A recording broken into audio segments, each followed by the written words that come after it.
আরে দাঁড়ান দাঁড়ান, ভিডিওটা যখন আপনার কাছে এসছে তাহলে স্কিপ না করে পুরো ভিডিওটা দেখুন, আশা করছি ভালো লাগবে। চলুন বন্ধুরা, আজ বিনা নিমন্ত্রণে একটা বাড়ি ঘুরে আসি। আর খেতে গিয়ে এমনভাবে অপমান হবো সেটা আমরা জীবনে কখনো কল্পনাই করিনি, যা আজকে আমাদের সাথে ঘটে গেছে। তো চলুন, কি আর করা যাবে, এখন তো আমরা চলে গেছি, আর না খেয়ে দিয়ে তো এখন বেরোতে পারবো না, তাই না? আর আমাদের বাঙালিদের বিশেষ করে একটা নিয়ম আছে, মানে দেখবেন কারো বাড়ি যখন নিমন্ত্রণ পড়বে, বাড়িতে রান্নাটা কিন্তু খুব কমই হয়। মনে হয় সকালবেলাটা কোনো কিছু একটা খেয়ে কাটিয়ে দিই, তাহলে আমার বাড়িতে লবণ হলুদ তেল জাল, মানে চাল ডাল সমস্ত কিছু, জ্বালানি গ্যাস সমস্ত কিছু বেঁচে যাবে। এই ধারণাটা অনেকের মধ্যে আছে। হ্যাঁ হ্যাঁ, ঠিক ধরেছেন, আপনার মতো আমারও সেই ধারণাটাই আছে। তাই আমি সকালবেলা রান্না করতে চাইছিলাম না, কিন্তু কি করা যাবে, কর্তামশাই নিয়ে এসেছে হচ্ছে ল্যাটা মাছ। কি ঝামেলায় পড়লাম বাবু, জানি না কি করে এটাকে ধুতে হবে। তাই পাশের বাড়ির কাকি শাশুড়ি বললো যে এরম এরম করে কেটে নে, ঠিক সেই মতো করেই আমি কিন্তু কেটে নিয়েছি। বিশ্বাস করবেন না, বাবার বাড়ি থাকতে জীবনেও হাত দিতাম না, চিনতামই না, হাত তো দিব দূরের কথা। তো শ্বশুরবাড়িতে এসে যখন পড়েছি, তখন তো সংসারের কাজ করতে হবে ভাই, এখানে করার মতো তো আর কেউ নেই, তাই না?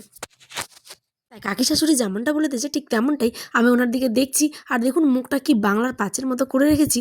আর রাগ উঠছিল, কিন্তু মানে কিছু করতে পারছিলাম না। যখন বর্মশাই এনেছে তখন তার ফেলে দিতে পারি না, কষ্ট হলেও করতে হবে। জ্বালা তো ভীষণ জ্বালা রে ভাই, যে জানে সেই বোঝে। চলো, কি আর করা যাবে, মাছের ভালো করে মাছ ধোয়ার পরেই উনুনে বসেছিলাম ভাত। ভাবলাম যে আমার জ্বালানিগুলো আজকে বেঁচে যাবে, কিন্তু না, ইনি তো যাবেন রাত্রেবেলা বিনা নিমন্ত্রণে নাকি খেতে। তাই ভাবলাম চলো, সকালবেলা তো আর এতক্ষণ না খেয়ে মানে না খেয়ে থাকতে পারবো না। বাচ্চাটা যেহেতু আছে তাই চটপট করে একটু মাছের ঝোল আর ভাত কোনো রকমে ফুটিয়ে নিই। দেখো, বলতে বলতে কিন্তু রান্নাটাও হয়ে গেল।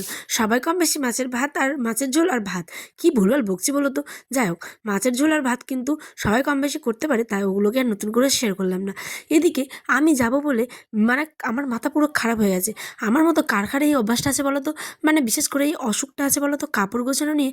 আমার আলনা খুললেই, সরি দেখো আবার ভুল বলছি, আলনা না, আলমারি খুললেই দেখতে পাবে হাজার হাজার হাজার হাজার কাপড়ের ঢিপ। কিন্তু আমি যখন কাপড়গুলো গুছিয়ে রাখি তখন আমি একটা কাপড়ও খুঁজে পাবো না। একদম তোমাদের হ্যাঁ সত্যি কথাই বলছি, একদম মানে বাস্তব এটা। আমার মা কতবার এসে গুছিয়ে দিয়ে যায়, কিন্তু বিশ্বাস করো, যখনই আমি এই একটা শাড়ি টানলাম, এই একটা ব্লাউজ নিলাম, তারপরে এই ধরো আয়নার কাপড় নিলাম, সমস্ত কিছু ঘেটে ঘুটে হয়ে যায় পুরো।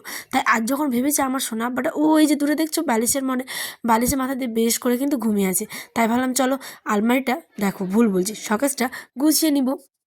আমার আজকে মনটা ছটপট জানো, কখন আমি খেতে যাব এই নিয়ে আমি ভুলভাল বকছি আজকে। যাই হোক, ভয়েস দিতে গিয়ে তোমাদের সাথে আমি যেমন ঠিক তেমনটাই শেয়ার করছি ভাই, কোনো কিছু মনে করো না, মানুষ মাত্রই তো ভুল হয়। আর হ্যাঁ, কাপড় গোছাতে গিয়ে আজ অনেক কিছু স্মৃতি মনে পড়লো জানো। এই যে দেখছো আমার বিয়ের এটা ওড়না, কি সুন্দর ছিল, আমি তো আবার মাথায় দিয়েও দেখলাম, কিন্তু কি করা যাবে, ক্যামেরা ধরার তো আর লোক নেই, তাই তোমাদের বসে যে আর দেখাতে পারলাম না। আশা করছি এর আগামী দিনের ব্লগগুলো ভালোভাবে পাবে। আর কোনোদিনও যদি তোমাদের কমেন্ট পাই, তাহলে অবশ্যই আমি আরেকবার সেজে গুজে বেশ সুন্দর করে ভিডিও দেবো। আর এই যে লাল টুকটুকে শাড়িটা দেখছি, এটা হচ্ছে আমার বিয়ের। আর তার নিচে যেটা দেখাচ্ছি সেটা হচ্ছে আমার রিসেপশনের। তো আমি এই শাড়িগুলো একদম পরিনি, বিয়ের দিন আর রিসেপশনের দিন পরেছি, কারণ এত পরিমাণে ভারী আর গরম, আমি যদি জানতাম জীবনেও নিতাম না। আর এইদিকে আমার চোখের অবস্থা দেখো, কি জঘন্য, জঘন্য থেকে জঘন্য। আমি যেখানেই যাই না কেন, এর আগে মেলার ব্লগ দিয়েছিলাম, মেলাতেও আমার চোখে আজনাই, মানে আমার বিয়ের পর আমি জানি না কেন, মানে এত পরিমাণে আজনাই হচ্ছে, আমি কি করবো যে জানি না। তো যাই হোক, কী করলে কমবে একটু আমাকে কমেন্টে জানিয়ে তো তোমরা। আজ নাই নিয়েই চলে গেলাম হচ্ছে বিনা নিমন্ত্রণে খেতে। এদিকে ভাতিজিকেও নিয়ে নিয়েছি, ছোট্ট বাচ্চা মানুষ আমাদের সঙ্গে যাবে বলে বায়না ধরেছে। আর আমরা ওকে এতটা পরিমাণে ভালোবাসি যে না নিয়ে কোথাও আবার যাই না। ওদেরকেও নিমন্ত্রণ দিয়েছে, কিন্তু ওনারা অন্য একটা নিমন্ত্রণ বাড়ি যাবে, তাই আমি ভাবলাম চলো তুমি আমাদের সাথে। তো গিয়ে দেখি এই তো, বিনা নিমন্ত্রণ বলতে আপনারা কী ভাবলেন, নিমন্ত্রণ দেয়নি, আরে বাবা দিয়েছে, কিন্তু কার্ডে না, মুখে। গ্রামের লোকেরা কিন্তু কার্ড, মানে যারা একটু হয়তো মানে মধ্যবিত্ত, বলতে বলতে মানে বলতে কোনো দ্বিধা নেই, যারা মধ্যবিত্ত এক কথায়, তারা কিন্তু কান্না করে একেবারে মুখে বলে সুপুরি এটা সেটা দিয়ে। কিন্তু তাদের মানে কার্ড দেয়নি বলে যাব না, অসম্মান করব, এরমটা ঠিক না। তো আমরা গেলাম, ওই জন্যই বললাম বিনা নিমন্ত্রণে। আয়নের বাবাকে নিমন্ত্রণ দিয়েছিল, আমার বাড়িতে এসেও কিন্তু বলে গিয়েছিলো। তাই আমরা রাত্রেবেলায় চলে গেলাম খাওয়ার দাওয়া খেতে। হাই রে হাই, খাওয়া দাওয়া খেতে গিয়ে যে এমন সব কাণ্ড কি বলবো। আরে দাঁড়ান দাঁড়ান, স্কিপ না করে দেখুন। আশ্চর্য কথা তো, কেন বারবার যাই যাই করছি বলুন তো, দেখে যান বলছি না। আর এরকম ভালো ভালো ভিডিও কিন্তু আরও আছে আমার ইউটিউব চ্যানেলে, যারা যারা দেখেননি একটিবার গিয়েও কিন্তু দেখে নিতে পারেন। তো চলুন, এইখানে আমাদেরকে দিয়েছিল কতটা জানেন, একেবারে 12টা 13টার মতো। আরে বাবা, সবাই যাচ্ছে আর নিয়ে নিয়ে আসছে, মানে গ্রামে খাবে কম আর নিয়ে যাবে বাড়িতে বেশি। এটা দেখে যে আমার হাসি পাচ্ছিল আমার এখনও হাসি পাচ্ছে ভয়েস দেওয়ার সময়, কিন্তু কী করা যাবে, এখানটা মানে দিদিভাই ছিল যিনি একটা কেড়ে বেগ নিয়ে গেছেন। ভাবতে পারবেন মানে এদিকে গ্রামের দিকে এটাই হয়, খাবে আবার পুটলিতে ভরবে। তো যাই হোক কী করা যাবে, আমরা দেখছিলাম হাসছিলাম আর খাচ্ছিলাম।